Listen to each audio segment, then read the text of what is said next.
नमः शिवाय दोस्तों, स्वागत है आपका फिर से एक बार हमारे चैनल वर्ल्ड ऑफ हैप्पीनेस में। तो दोस्तों आज बड़ा ही एक्साइटिंग टॉपिक है।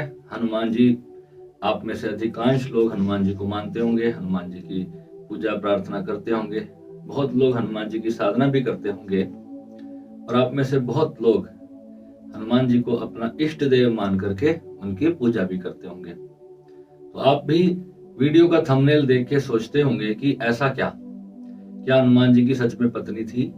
क्या ये पॉसिबल है? हनुमान जी के बारे में तो हमने बचपन से यही सुना है कि हनुमान जी तो बाल ब्रह्मचारी हैं। आज एक पोस्ट मेरे को किसी ने शेयर की किसी ग्रुप में, और हनुमान जी के एक मंदिर है, मैंने बहुत पहले इसके बारे में सुना था। तेलंगाना में खम्मम जगह है, खम्मम जगह है, वहां पर एक हनुमान जी का प्रसिद्ध मंदिर है, बहुत ही प्रसिद्ध मंदिर है। और उस मंदिर की एक मान्यता भी है कि जिस भी विवाहित जोड़े का आपस में प्रेम खराब हो रखा हो या उनकी कलह रहती हो, बनती ना हो, तो वहां पर जाकर के जो है वो धागा बांधे, मन्नत माने और वहां पर जो है जाकर के प्रसाद वगैरह चढ़ाएं, हनुमान जी चालीसा पाठ करें और उनसे प्रार्थना करें, तो उनके जो गृहस्थ जीवन है उसमें कोई बाधा नहीं पड़ती। तो उससे जो है वो सब प्रॉब्लम उनकी जो है वो ठीक हो जाती है, ऐसी मान्यता है उस मंदिर की। अब उस मंदिर की बात करते हैं जहां पर हनुमान जी का जो स्वरूप है, उनकी पत्नी सुवर्चला नाम से जो विख्यात वहां पर मंदिर में जो बताते हैं वहां के लोग कि हनुमान जी की जो पत्नी का नाम है सुवर्चला नाम है। तो ये मैंने बहुत पहले भी पढ़ा था और आज जब उन्होंने पोस्ट शेयर की तो मुझे लगा आज तो मेरा चैनल है, तो क्यों ना ये भेद भी लोगों के मन से मिटा दिया जाए और ये बात का भी जो अंधविश्वास दुनिया में प्रसिद्ध हो रखा है इसको भी दूर कर दिया जाए। दोस्तों, किसी भी शास्त्र में हनुमान जी का कहीं पर भी ऐसा वर्णन नहीं आता कि जहां पर उनकी पत्नी हो, क्योंकि जो लोग गलत हैं, जो लोग हमारे सनातन धर्म का दुष्प्रचार करते हैं, हमारे सनातन धर्म की जड़ों को खोखला करने के लिए कुछ भी अनाप शनाप बोलते हैं। आजकल आप देखते हो कि बहुत लोग जो है शिवलिंग का मजाक उड़ा रहे हैं। वो सोचते हैं कि शिवलिंग जो है वो भगवान शिव का लिंग है, जबकि ऐसा सच में है ही नहीं। क्योंकि हमारे जो पंडित थे, हमारे जो ज्ञानी जन थे, उन्होंने ही भगवान शिवलिंग के बारे में हमें बताया ही नहीं, तो लोगों को पता कैसे चलेगा कि शिवलिंग वास्तव में क्या है। और किसी ने शास्त्र में कुछ भी गड़बड़ करके कुछ लिख दिया तो वो मान्यता जब प्रचलित होती है, अब हिंदुओं के पास भी जवाब नहीं होता कि ऐसे लोगों का उत्तर कैसे दें, क्योंकि जब उन्हें पता ही नहीं होगा तो कैसे वो उस बात का जवाब देंगे। जब तक गुरु उन्हें नहीं बताएगा, और गुरु किनको बताएगा? जो सुपात्र होगा। गुरु उसका ज्ञान भी किसको देगा? जो सच में सुपात्र होगा। अब ये जो हमारे सनातन धर्म का ज्ञान है, इसको इतना कॉन्फिडेंशियल क्यों रखा गया है? उसके पीछे बहुत बड़ी वजह है। क्योंकि आज आप देखते हो बहुत सारे लोगों की एड्स आती है, काले इल्म आपने बहुत सुने होंगे, काला जादू टोना आपने बहुत सुना होगा। वो काला नहीं है, जादू टोना भी नहीं है, वो एक प्रॉपरली साइंस है, परंतु उसकी आड़ में सब कुछ काला जरूर हो जाता है। काला कैसे हो जाता है? जब किसी अच्छी चीज को अगर हम दुरुपयोग करने लग जाएं तो उसको नाम दे दिया काला इल्म। जैसे अब कोई व्यक्ति प्रधानमंत्री है और अपने पद की पोजीशन की इस्तेमाल वो गलत तरीके से करने लग जाए, देश को दुश्मनों के हाथ बेच दे, तो वो उसको काला जादू कहेंगे, काला हो जाएगा, वो ब्लैक हो जाएगा, जब किसी चीज का सदुपयोग ना हो। ऐसे ही हमारे तंत्र में शक्तियां हैं, अगर शक्तियों का दुरुपयोग होगा तो हम उसको काली शक्तियों का नाम दे देते हैं, जबकि शक्तियां कभी काली नहीं होती। कोई भी रिलीजन हो, शक्तियां तो वही हैं, सिर्फ अलग अलग युग में अलग अलग जो ईयर्स का टाइम आएगा, हर समय में अलग अलग धर्मों के नाम से किसी के हाथ में शक्ति पहुंच गई तो वो कहेगा ये मेरे धर्म की शक्ति है। शक्ति किसी धर्म की नहीं है, शक्ति किसी की प्राइवेट प्रॉपर्टी भी नहीं है। शक्ति तो बस है, जैसे पानी है, पानी ना हिंदू है ना मुस्लिम है, ऐसे ही सूर्य की रोशनी है, ना वो हिंदू है ना वो मुस्लिम है, ना वो सिख है ना वो ईसाई है। ऐसे ही सभी प्रकार की शक्तियां। हनुमान जी भी एक बहुत बड़ी शक्ति है, परंतु हनुमान जी की जो शक्ति है उसके बारे में लोगों को पता नहीं है कि हनुमान जी क्या है। बहुत सारे लोग कहते हैं कि मेरी हनुमान जी से डायरेक्ट बात होती है, परंतु क्या वो किसी चीज का प्रमाण दे सकते हैं? कोई छोटी मोटी सिद्धि करके उसको हनुमान जी का नाम दे देता है और जगत में अपना नाम बनाता है, आपका भूत भविष्य वर्तमान बता करके ये बोलता है कि ये हनुमान जी की सिद्धि है। हनुमान जी को क्या पड़ी है कि वो आपके लिए आकर के आपकी चीजें बताने के लिए बैठेंगे। हनुमान जी के पास इतना समय नहीं है, वो तो प्रभु की भक्ति में रहते हैं। वो आपके सेवक थोड़ी हैं जो आकर के आपके चरणों में बैठे रहेंगे। छोटी मोटी शक्तियां होती हैं, प्रेत आत्माएं होती हैं, किसी की जीव आत्मा को सिद्ध कर लिया जाता है और उस आत्मा से जो है कार्य कराए जाते हैं और उसको हनुमान जी, काली माता या अन्य बहुत सारे देवी देवताओं का नाम दे दिया जाता है। क्योंकि आप लोगों की जो श्रद्धा है वो किसी प्रेत आत्मा के प्रति नहीं जगेगी। आपकी जो श्रद्धा है वो बड़े हनुमान जी के लिए होगी, माँ वैष्णो देवी के लिए होगी, किसी भी माता के नाम पे आपकी श्रद्धा हो सकती है। हमारे देवताओं के नाम पर ही आपकी श्रद्धा होगी। इसलिए जो लोग होते हैं वो आपके देवी देवताओं के चित्र लगा लेते हैं और बोलते हैं कि हम इनके भक्त हैं, हमने इनकी साधना की हुई है, जबकि उन्होंने उनकी साधना नहीं की होती। उन्होंने एक सामान्य नीचे लोग की बहुत छोटी सी साधना की होती है जो किसी का पास्ट बता देती है। मैंने पहले भी आपको कहा, ऐसी बहुत सारी साधनाएं होती हैं जिसमें लोगों का पास्ट पता चलता है, परंतु फ्यूचर कभी भी पता नहीं चलेगा। एक भी व्यक्ति आकर के कहे कि मेरा किसी ने फ्यूचर बताया था और ऐसा हुआ। और जो लोग ये दावा करते हैं, सच यही है कि उनके अंदर कुछ नहीं होता। वो सिर्फ खोखली बातें कर करके आपको बेवकूफ बनाते हैं और यही उनका बिजनेस है। अगर नहीं करेंगे तो आप उनके पास नहीं जाओगे। समझने की बात सिर्फ इतनी है कि हनुमान जी का जो मंदिर है, वहां पर जो उनकी पत्नी और उनका चित्र वायरल किया गया भारत में, और ये कहा गया कि हनुमान जी जो हैं वो विवाहित थे। उसके पीछे उन्होंने एक बहुत बड़ी एक कथा भी बनाई हुई है, कहानी बनाई हुई है। उसमें ये कहा गया कि हनुमान जी जो हैं, एक बार जब हनुमान जी ने सूर्य को अपना गुरु धारण किया, तो सूर्य से जब हनुमान जी ज्ञान प्राप्त कर रहे थे तो कुछ शक्तियां सूर्य देव ने उन्हें कहा कि ये शक्तियां सिर्फ उसको मिल सकती हैं जो विवाहित हो, ये अविवाहित को या ब्रह्मचारी को ये शक्तियां नहीं मिल सकती। और हनुमान जी ने जो है संकल्प लिया था कि मैं सर्व ज्ञान को प्राप्त करूंगा। इसलिए जो है सूर्य देव ने निर्णय किया कि हनुमान जी को अपनी पुत्री सुवर्चला से उनका विवाह कर दिया गया। परंतु वो ये भी कहते हैं कि इसमें भी हनुमान जी का ब्रह्मचर्य खंडित नहीं हुआ। उन्होंने उनसे किसी प्रकार का शारीरिक संबंध नहीं रखा। सिर्फ नाम के लिए, उस रीत को पूरा करने के लिए कि जो साधना है वो केवल विवाहित को दी जाती है, इसलिए सूर्य देव ने अपनी पुत्री का विवाह हनुमान जी के साथ कर दिया। पहली बात तो ये है, अगर ऐसी कोई रीत होती तो उस रीत की एक शर्त होती। विवाहित का मतलब ही क्या है? अगर गृहस्थी होगा तो ही उसको दी जानी है। सिर्फ नाम का विवाह और शारीरिक संबंध ना हो तो फिर स्त्री की आवश्यकता पुरुष को रह क्या जाती है? पहला तो ये इसमें बहुत बड़ा झूठ है। और दूसरा, हमारे हनुमान जी का एक स्तोत्र आप हमेशा बचपन से पढ़ते आ रहे होंगे। उसकी पहली ही लाइन है, बाल समय रवि भक्ष लियो तब तीनहु लोक भयो अंधियारो, ताहि सो त्रास भई जग को यह संकट काहू सो जात न टारो। देवन आनी करी बिनती तब छाड़ दियो रवि कष्ट निवारो, को नहीं जानत है जग में कपि संकट मोचन नाम तिहारो। इसका मतलब है, जब हनुमान जी बहुत छोटे थे, बाल समय था, तभी उन्होंने सूर्य को भक्ष लिया था। अब मैं भी इस बात पे पहले बहुत साइंस या लॉजिक लगाया करता था। मैं भी सोचता था कि हनुमान जी ने कैसे सूर्य को भक्ष लिया। तो एक दिन मैंने ये विषय छेड़ा। मेरे किसी दोस्त के पास भी इसका उत्तर, साइंटिफिक उत्तर नहीं था। वो यही बोलते थे कि तुझे अभी नहीं पता, ये धर्म की बात है, ये विश्वास की बात है, हमें मानना पड़ेगा, शास्त्रों में लिखा है तो हमें मानना ही पड़ेगा। मगर किसी को भी ये नहीं पता कि वैज्ञानिक तथ्य क्या है, कि हनुमान जी एक शक्ति हैं जिन्होंने सूर्य को भक्ष लिया। तो हनुमान जी का जब बाल रूप था, जब वो बहुत छोटे थे, तो ब्रह्मांड में ऐसी बहुत सारी शक्तियां हैं, काली, दुर्गे, ये सब बहुत बड़ी बड़ी शक्तियां हैं ब्रह्मांड की। जो जिसका जो स्तोत्र है वो आदि शक्ति जगदम्बा है। ये सारी शक्तियों का जो एक स्तोत्र है, जो मूल है, वो गुरु तत्व है, वही ब्रह्मांड का असली तत्व है, उसी को ओंकार कहा जाता है। और वहीं से ये सारी शक्तियां ब्रह्मांड में निकलती हैं। और पूरा ब्रह्मांड इतने परफेक्टली एक सोफिस्टिकेटेड तरीके से काम करता है, हर चीज अपने समय पर, निर्धारित समय पर हो जाती है। इंसान कितना भी कर ले, वो जो डायरेक्टर है इस यूनिवर्स का, वो जो पूरी शक्ति है, वो अपने रूप से कार्य करती है। तो जब हनुमान जी अपने बाल रूप में ही सूर्य को भक्ष लेते हैं, और जब देवताओं को आना पड़ता है, जब पूरी दुनिया में तीनों लोक भयो अंधियारो, जब तीनों लोकों में अंधकार छा जाता है, तो देवता आकर के हनुमान जी से विनती करते हैं कि आप इन्हें छोड़ दें, सृष्टि का सत्यानाश हो जाएगा।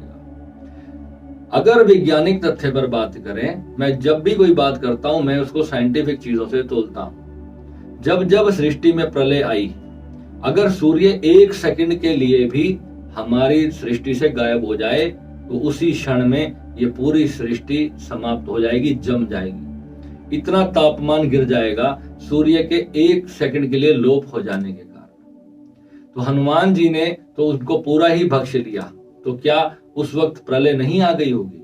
शास्त्रों में विदित है कि जब जब प्रलय आई है तो सूर्य का लोप हुआ है।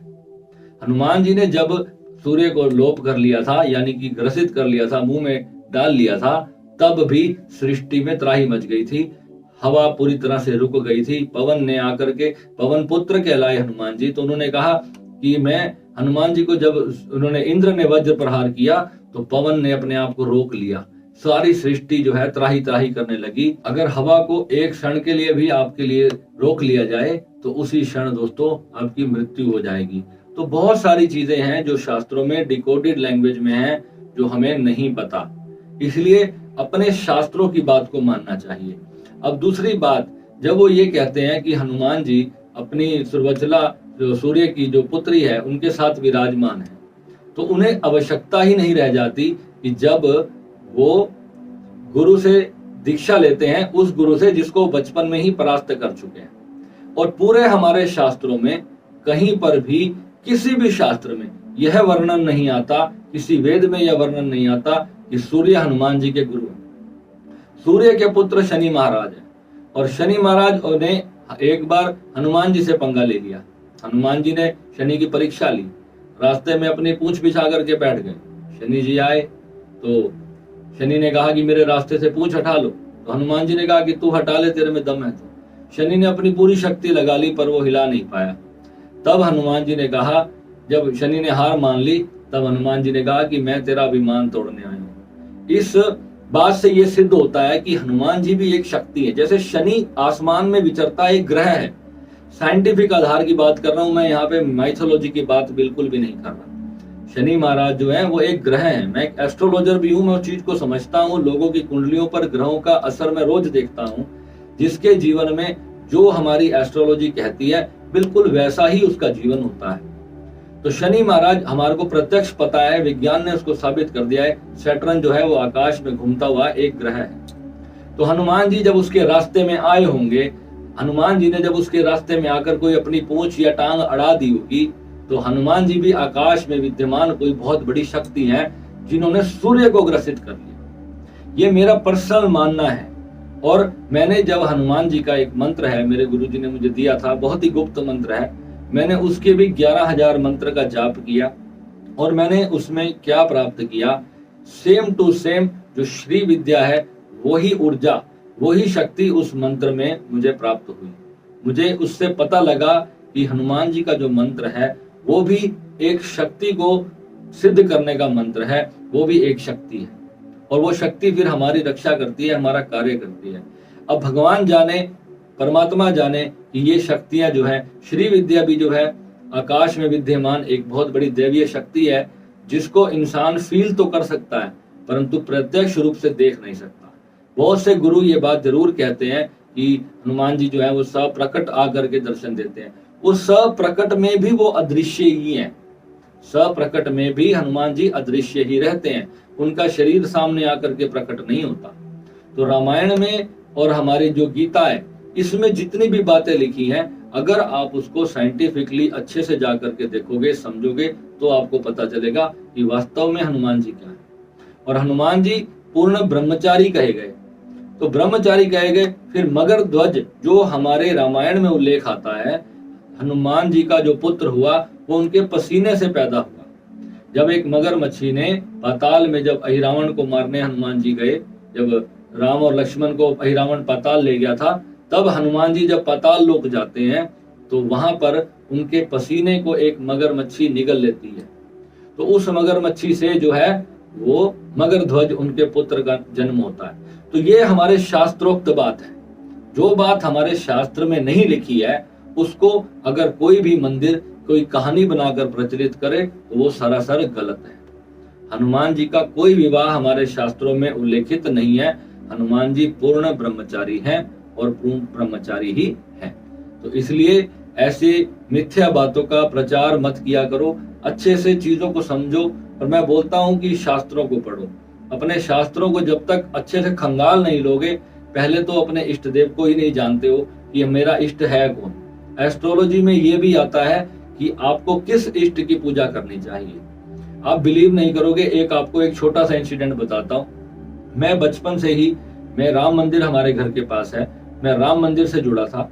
मैं राम भगवान से मेरे प्रति जो है मेरी भावना अपने आप बढ़ती गई और धीरे धीरे करते करते कब मैं शिव जी का भक्त हो लिया मुझे खुद को पता नहीं चला। मेरी भावना अंदर से जैसे जैसे मैं बड़ा हुआ, मैं शिव जी के प्रति जो है मेरा मोह बढ़ने शुरू हो गया।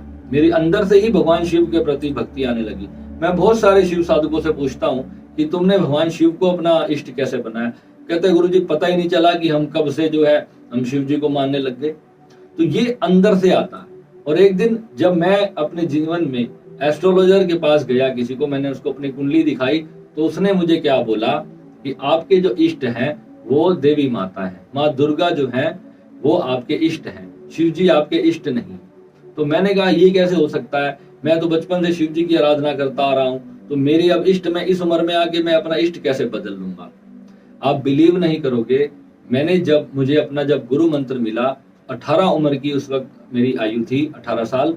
और उस वक्त जब मुझे मेरा गुरु मंत्र मिला तो मेरे गुरु शिव योगी होते हुए, शिव योग की परंपरा से चलते आते हुए उन्होंने मुझे देवी माँ का मंत्र दिया। मैं हैरान था, उन्होंने देवी माँ का मंत्र दिया, वो बीज मंत्र थे। बीज मंत्र में मेरे को समझ नहीं आई कि ये किस देवी का मंत्र है, परंतु जब बाद में मैंने उसका जाप किया तो शक्ति की साधना उसमें अपने आप होने लगी। तो मैंने गुरुजी से पूछा कि ये जो मंत्र आपने दिया है, मैं तो शिव का भक्त हूँ, आपने मुझे माता का मंत्र दे दिया है। तो फिर गुरु ने हमारे को बताया कि जो शिव है और शक्ति ये दो नहीं है, ये एक है और अलग अलग हम पूजा करते हैं। और मूर्ख लोग जो हैं वो शिवलिंग का अपमान करते फिर रहे हैं, उनको ये नहीं पता कि शिवलिंग जो है वो दो नहीं है, वो स्त्री और पुरुष का एक सिंबल रूप है। ये पूर्ण ब्रह्मांड है, इस ब्रह्मांड की जो शेप है उसका एक आकार है, उसको एक प्रतीकात्मक रूप से हम उस परमात्मा की पूजा करते हैं। अगर आप शिव महापुराण को पढ़ेंगे उसमें एक अलग ही डेफिनेशन दी हुई है कि शिवलिंग क्या है। भगवान शिवलिंग को कभी भी त्रिपुंड नहीं लगाया जाता, त्रिपुंड हमेशा मस्तक पर लगाया जाता है। शिवलिंग पर तीसरी आंख को दर्शाने का मतलब क्या है? कौन ब्रह्मांड इस दुनिया में, ब्रह्मांड में ऐसा व्यक्ति है जिसकी आंख उसके लिंग में होगी? इस मूर्ख लोगों के लिए मेरा उत्तर है जो इसको लिंग समझते हैं, ये भगवान का लिंग नहीं है, ये स्वयं भगवान का लिंग शरीर है, ये जिससे पूर्ण उत्पत्ति हुई है। संसार की उत्पत्ति लिंग से होती है। इसको जब योग में आओगे, जब साधना में आओगे, ऑर्गेज्म को समझोगे कि ऑर्गेज्म क्या है, जिस ऑर्गेज्म के लिए आप इधर उधर भटकते फिर रहे हो, स्त्रियों की पुरुषों की खोज करते फिर रहे हो, वो ऑर्गेज्म तुम्हारे भीतर ही है, कहीं बाहर नहीं है। पर उसको तुम पाने के लिए स्त्रियों की खोज करते हो, वेश्याओं के पास जाते हो, न जाने कहां कहां भटकते हो। तुम्हें स्त्री की आवश्यकता नहीं है, तुम्हें पुरुष की आवश्यकता नहीं है, तुम्हें उस भीतर के ऑर्गेज्म की आवश्यकता है। वही शिवलिंग है, उसी से तुम्हारा जन्म हुआ, वो तुम्हारी उत्पत्ति का स्थान है। जब तुम्हारे माता पिता ने संबंध बनाया तो उन्हें एक दूसरे के शरीर में कोई रुचि नहीं थी, उनको अपने मन की उस परम शांति की जरूरत थी जिस चीज के लिए उन्होंने संभोग किया, और उस वजह से तुम्हारा जन्म हो गया। अब जब जन्म हुआ उस एक क्षण में, वो जो लास्ट, जिसको हम हिंदी में चर्म सुख बोल देते हैं, जो चर्म सुख है वो क्या है वास्तव में? वही तो सच्चित आनंद है, आपके मन का जो सच्चा आनंद है, जिसके लिए बार बार आप भागते फिर रहे हो। ब्रह्मचर्य की आवश्यकता क्या है? अपने वीर्य को रोक करके उसकी साधना क्यों की हनुमान जी ने?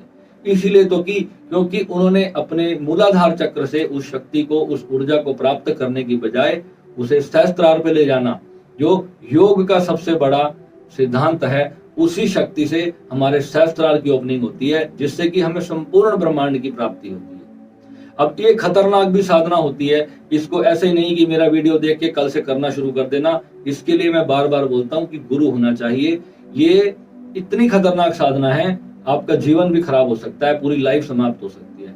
जब तक साधना के बारे में पता ना हो, कोई भी गुरु खुल के हर चीज नहीं बताता। जब आप उसको समझोगे, जब आप उसकी प्रॉपर क्लास अटेंड करोगे तभी वास्तविक सच्चाई आपको मिलेगी। ये मत सोचा करो कि हम भगवान शिव के लिंग की पूजा कर रहे हैं। ये संपूर्ण ब्रह्मांड रूप है जो शिवलिंग है, ये प्रकट रूप है जो ब्रह्मांड हम देख रहे हैं। वैज्ञानिकों से पूछो आप, उन्होंने बताया है कि ब्रह्मांड जो है वो लिंगाकार है, और शास्त्रों में लाखों साल पहले लिख दिया। ये आज की मैं बताई हुई बात नहीं आपको बता रहा, ये शास्त्रों में बहुत पहले से लिखा हुआ है। तो ये सारी चीजों को आपको समझना पड़ेगा मेरे साथियों, अपने परमात्मा को समझना होगा जिससे आपका जन्म हुआ। और ये 2, 4, 500, 1000 साल पहले जो रिलीजन शुरू हुए हैं ना, इनके पास कुछ नहीं है, ये सिर्फ राजनीति करते हैं। और राजनीति करते हुए ये आपको हथियार के दम पे भी राजनीति करते हैं, क्योंकि जब इनके पास ज्ञान की तलवार नहीं होती तो ये स्टील की या लोहे की तलवार से लड़ने लगते हैं। क्योंकि इनके पास ज्ञान के नाम पे कुछ है नहीं, इनकी समस्या नहीं है, इनके किसी ऋषि मुनि ने इतना उच्च ज्ञान प्राप्त नहीं किया, और जिन्होंने प्राप्त किया उनको इनको समझना नहीं आया। अगर उनको समझ आए, मैंने इनके ही ग्रंथों से, इनके ही शास्त्रों से, इनके ही धार्मिक किताबों से मैंने परमात्मा को एक्सप्लेन किया है। अपने इस वीडियोस के माध्यम से मैं सिर्फ इतना सा कार्य कर रहा हूं कि सब भाई बहन दोस्त मित्र सब एक हो जाएं और इस दुनिया से परमात्मा लुप्त ना हो जाए, परमात्मा का ज्ञान ना समाप्त हो जाए। आपसी लड़ाई में कि मेरा भगवान बड़ा और तेरा भगवान बड़ा, ये नहीं हो। हमें किसी इष्ट को नहीं पकड़ना, किसी देवता को नहीं पकड़ना, हमें उस शक्ति को पकड़ना है जिससे ये सब कुछ रचा हुआ है। और हम क्या कर रहे हैं, तूने मेरे भगवान के लिए ये बोल दिया, तूने मेरे भगवान के लिए ये बोल दिया। हमारे बोलने से कुछ नहीं होगा, उसको कोई फर्क नहीं पड़ेगा। ठीक है, तो हनुमान जी भी जो है, आज आपको पता चला कि हनुमान जी जो है वो पूर्ण ब्रह्मचारी है, और हनुमान जी ने कभी भी विवाह नहीं किया। आप शास्त्रों को भी खंगाल सकते हैं, अगर कहीं मैं गलत हूं तो आप मेरे नंबर स्क्रीन पे दिया होता है, मुझे जरूर बताइएगा। और जो खम्मम का मंदिर है वो ठीक है, उन्होंने हनुमान जी के लिए वहां पर बनाया, परंतु जो कथाएं उसके लिए प्रचलित की गई है वो सरासर गलत हैं। आप लोगों को समझना चाहिए, हमारे धर्म का अपमान यही लोग, जो विधर्मी लोग होते हैं, ये हमारे धर्म को नीचा दिखाने के लिए ऐसी ऐसी चीजें बनाते हैं जिनके बारे में कोई शास्त्रों में उल्लेख ही नहीं।